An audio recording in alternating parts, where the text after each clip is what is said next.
창세기 39장. 요셉이 이끌려 애굽에 내려가매 바로의 신하 친위대장 애굽 사람 보디발이 그를 그리로 데려간 이스마엘의 사람의 손에서 요셉을 산이라. 여호와께서 요셉과 함께 하심으로 그가 형통한 자가 되어 그의 주인 애굽 사람의 집에 있으니 그의 주인이 여호와께서 그와 함께 하심을 보며 또 여호와께서 그의 범사에 형통하게 하심을 보았더라. 요셉이 그의 주인에게 은혜를 입어 섬김에 그가 요셉을 가정총무로 삼고 자기의 소유를 다 그의 손에 위탁하니 그가 요셉에게 자기의 집과 그의 모든 소유물을 주관하게 한 때부터 여호와께서 요셉을 위하여 그 애굽 사람의 집에 복을 내리심으로 여호와의 복이 그의 집과 밭에 있는 모든 소유에 미친지라. 주인이 그의 소유를 다 요셉의 손에 위탁하고 자기가 먹는 음식 외에는 간섭하지 아니하였더라. 요셉은 용모가 빼어나고 아름다웠더라. 그 후에 그의 주인의 아내가 요셉에게 눈짓하다가 동침하기를 청하니 요셉이 거절하며 자기 주인의 아내에게 이르되 내 주인이 집안의 모든 소유를 간섭하지 아니하고 다 내 손에 위탁하였으니 이 집에는 나보다 큰 이가 없으며 주인이 아무것도 내게 금하지 아니하였어도 금한 것은 당신뿐이니 당신은 그의 아내임이라. 그런즉 내가 어찌 이 큰 악을 행하여 하나님께 죄를 지으리이까. 여인이 날마다 요셉에게 청하였으나 요셉이 듣지 아니하여 동침하지 아니할 뿐더러 함께 있지도 아니하니라. 그러할 때 요셉이 그의 일을 하러 그 집에 들어갔더니 그 집 사람들은 하나도 거기 없었더라. 그 여인이 그의 옷을 잡고 이르되 나와 동침하자. 그러나 요셉이 자기의 옷을 그 여인의 손에 버려두고 밖으로 나가매 그 여인이 요셉이 그의 옷을 자기 손에 버려두고 도망하여 나감을 보고 그 여인의 집 사람들을 불러서 그들에게 이르되 보라, 주인이 히브리 사람을 우리에게 데려다가 우리를 희롱하게 하는도다. 그가 나와 동침하고자 내게로 들어오므로 내가 크게 소리질렀더니 그가 나의 소리질러 부름을 듣고 그의 옷을 내게 버려두고 도망하여 나갔느니라 하고 그의 옷을 곁에 두고 자기 주인이 집으로 돌아오기를 기다려 이 말로 그에게 말하여 이르되 당신이 우리에게 데려온 히브리 종이 나를 희롱하려고 내게로 들어왔으므로 내가 소리질러 불렀더니 그가 그의 옷을 내게 버려두고 밖으로 도망하여 나갔나이다. 그의 주인이 자기 아내가 자기에게 이르기를 당신의 종이 내게 이같이 행하였다 하는 말을 듣고 심히 노한지라. 이에 요셉의 주인이 그를 잡아 옥에 가두니 그 옥은 왕의 죄수를 가두는 곳이었더라. 요셉이 옥에 갇혔으나 여호와께서 요셉과 함께 하시고 그에게 인자를 더하사 간수장에게 은혜를 받게 하시매 간수장이 옥중 죄수를 다 요셉의 손에 맡김으로 그 재반 사물을 요셉이 처리하고 간수장은 그의 손에 맡긴 것을 무엇이든지 살펴보지 아니하였으니 이는 여호와께서 요셉과 함께 하심이라. 여호와께서 그를 범사에 형통하게 하셨더라. 하나님의 은혜의 보좌 앞으로 나오신 모든 성도님들을 축복합니다. 오늘은 창세기 39장 말씀을 가지고 형통한 인생이라는 제목으로 말씀을 나누겠습니다. 사람은 누구나 만사 형통을 원합니다. 본인도 그렇지만 자녀들이 하는 모든 일이 잘 되기를 바라는 것이 사람의 마음입니다. 자녀들이 좋은 학교에 가고 좋은 직장에 들어가서 돈도 잘 벌고 결혼해서 가정도 이루고 자식도 잘 낳고 하는 모든 것이 잘 된다고 한다면 그것보다 행복한 일은 없을 것입니다. 그런데 오늘 말씀을 보면 이러한 형통과는 거리가 먼 사람이 나옵니다. 과연 성경은 그의 인생을 통해서 우리에게 무엇을 말하려고 하는 것일까요? 먼저 본문 말씀 1절을 다시 한번 보겠습니다. 요셉이 이끌려 애굽에 내려가매 바로의 신하 친위대장 애굽 사람 보디발이 그를 그리로 데려간 이스마엘 사람의 손에서 요셉을 산이라. 아멘. 그렇습니다. 요셉이 애굽으로 끌려 내려갔습니다. 그리고 바로 왕의 경호대장 보디발에게 팔리게 되죠. 한 사람의 인생이 나락으로 떨어졌습니다. 10대의 어린 나이에 노예로 팔렸습니다. 낯선 외국입니다. 여행으로 간 것도 아니고 노예로 외국에서 살게 되었죠. 심지어 그의 친형들이 돈을 받고 그를 팔아넘겼습니다. 그러니 어떻게 내 가족이 나를 돈 받고 팔 수 있을까? 일평생 트라우마가 나올 만한 그러한 고통을 10대의 나이에 요셉이 겪게 된 것입니다. 요셉의 입장에서 이 고통을 어떻게 받아들여야만 하겠습니까? 사람은 누구나 이해할 수 없는 고난을 만나게 되면 그 마음과 영혼이 흔들리기 시작합니다.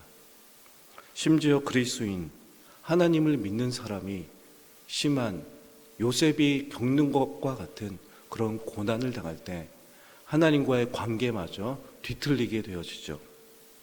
요셉도 마찬가지였을 것입니다. 하나님께서는 그에게 2번씩이나 놀라운 꿈을 보여주셨습니다. 하나님께서 그 꿈을 보여주셨으니 형통함이란 그 꿈대로 진행되어야 하는데 전혀 다르게 현실이 흘러가고 있었던 것입니다. 그러나 하나님은 요셉을 통해 형통한 인생이 무엇인지를 말씀해 주시죠. 그 말씀이 2절과 3절 말씀에 나옵니다. 2절과 3절 말씀 함께 보겠습니다. 여호와께서 요셉과 함께 하심으로 그가 형통한 자가 되어 그의 주인 애굽의 사람의 집에 있으니 그의 주인이 여호와께서 그와 함께 하심을 보며 또 여호와께서 그의 범사에 형통하게 하심을 보았더라. 아멘. 그렇습니다. 하나님께서는 요셉과 함께 하셨습니다. 요셉과 함께 하심으로 형통한 자가 되었다 말씀하십니다. 그러므로 하나님 앞에서 형통한 것이 무엇입니까? 하나님과 동행하는 것이죠. 하나님과 함께한 인생이 형통한 인생입니다. 일반적으로 형통이란 모든 것이 뜻대로 잘 되는 것이 형통이라고 말합니다. 모든 것이 내 뜻대로 잘 되는 것, 그것이 형통이죠. 그렇다면 요셉의 입장에서 형통한 것입니까? 외국의 노예로 팔려간 것, 형들이 돈 받고 그를 판 것이 형통한 인생입니까? 그렇지 않아 보입니다. 그러나 하나님의 형통은 무엇입니까? 요셉의 뜻대로 잘 되는 것이 아니죠. 바로 하나님께서 함께 하시면서 요셉의 뜻이 이루어지는 것이 아니라 하나님의 뜻이 이루어져 가는 것, 그것이 형통이라는 것입니다. 요셉은 비록 고난을 겪고 있지만 이 모든 과정 가운데 하나님의 선하신 뜻, 계획이 담겨져 있었습니다. 그러므로 고통 가운데 있지만 그의 인생은 형통한 것이죠. 바로 하나님이 요셉을 통해 그 뜻을 이루어 가고 있기 때문입니다. 그러니 하나님 앞에서 형통한 인생으로 살게 된 것이죠. 요셉의 주인 보디발은 여호와를 잘 알진 못했지만 여호와께서 요셉과 함께 하신다는 것, 그 알지 못하는 신이 요셉과 함께 하는 것을 보면서 그가 형통한 인생이 되는 것을 보고 그에게 모든 소유를 맡기게 됩니다. 그리하여 그때로부터 요셉과 함께 하시는 그 여호와 하나님으로 말미암아 보디발의 모든 소유에 하늘의 복이 임했다라고 말씀하고 있습니다. 그렇습니다. 하나님께서는 하나님과 함께하는 사람을 통해 하늘의 축복이 흘러가게 하십니다. 바로 하나님만이 복의 근원이심을 보여주시는 것이죠. 하나님만이 모든 영광과 찬양을 받으실 분이심을 바로 애굽 땅 가운데, 이집트 문화 가운데 나타낸 것입니다. 비록 요셉이 노예 신분에 있지만 그와 함께하는 여호와 하나님이 복의 근원이시구나. 여호와 하나님께서 모든 영광을 나타내시는구나. 이집트의 그 문화, 그 종교관, 그 속에서 여호와 하나님만이 온 세상의 주관자 되어 주심을, 모든 것이 되어 주심을 요셉의 인생을 통해 나타냈습니다. 그것이 바로 형통한 인생이라는 것이죠. 그러나 사탄은 이러한 형통을 보고만 있지 않았습니다. 본문 7절 말씀을 보겠습니다. 7절을 보면 이와 같이 말씀합니다. 그 후에 그의 주인의 아내가 요셉에게 눈짓하다가 동침하기를 청하니. 보디발의 아내가 요셉을 유혹합니다. 주인의 아내이기 때문에 노예 신분으로서 어쩌면 주인의 아내, 주인이기 때문에 그 말에 복종해야 될지 어떻게 해야 될지 요셉에게는 큰 시험이 다가오게 된 것이죠. 어쩌면 노예이기 때문에 주인이 하라고 하는 대로 복종해야만 했을 것입니다. 아니면 다른 생각을 품을 수도 있었겠죠. 내가 이 주인의 아내에게 잘 보여야 되겠다. 그래서 자유인으로 풀려날 수 있는 기회를 내가 얻어봐야 되겠다. 그런 생각까지 들 수도 있었을 것입니다. 그러나 요셉은 과감하게 그 유혹을 거절하죠. 9절 말씀에 그가 이와 같이 고백합니다. 이 집에는 나보다 큰 이가 없으며 주인이 아무것도 내게 금하지 아니하였어도 금한 것은 당신뿐이니 당신은 그의 아내임이라. 그런즉 내가 어찌 큰 악을 행하여 하나님께 죄를 지으리까. 아멘. 그의 고백은 다음과 같습니다. 제가 어찌 악을 행하여 하나님께 죄를 지을 수 있겠습니까? 하나님께 죄를 짓는다라고 말합니다. 이 죄악을 범하는 것이 하나님의 영광을 가린다는 것을 알았기 때문이죠. 죄를 범한다는 것은 무엇인가? 지금 나를 통해서 이 땅 가운데 하나님의 영광이 나타나고 있는데, 나를 통해서 하나님의 뜻이 이루어져 가고 있는데 이 유혹에 넘어간다면 이것은 하나님의 뜻을 가리는 거구나. 하나님의 영광을 가리는 거구나. 하나님의 형통을 막는 일을 내가 하게 되는 거구나. 그럴 수 없다라고 그 유혹을 과감하게 뿌리친 것이죠. 그러나 이 유혹은 쉽게 끝나지 않았습니다. 집 안에 아무도 없을 때 다시 한번 유혹이 찾아오죠. 그때도 요셉은 유혹을 뿌리칩니다. 그러나 그에게 다가온 것은 억울한 누명이었습니다. 주인의 아내가 보디발에게 말합니다. 그가 나를 덮치려고 했습니다. 나를 희롱하려고 했습니다. 결국 요셉은 그의 신실함을 지켰지만, 그의 거룩함을 지켰지만 돌아온 것은 감옥행이었습니다. 더 큰 깊은 수렁에 빠지게 된 것이죠. 아니, 지금까지는 내가 노예 신분이었는데 어떻게 이집트에 와서 이곳에서 감옥까지 내가 들어간단 말인가. 노예의 신분에서 죄수의 신분까지 떨어지는 것을 그가 경험하게 됩니다. 그러나 하나님께서는 그 감옥에서도 함께 하셨고 그에게 형통의 은혜를 주십니다. 그 말씀이 23절에 나오고 있습니다. 간수장은 그의 손에 맡긴 것을 무엇이든지 살펴보지 아니하였으니 이는 여호와께서 요셉과 함께 하심이라. 여호와께서 그를 범사에 형통하게 하셨더라. 아멘.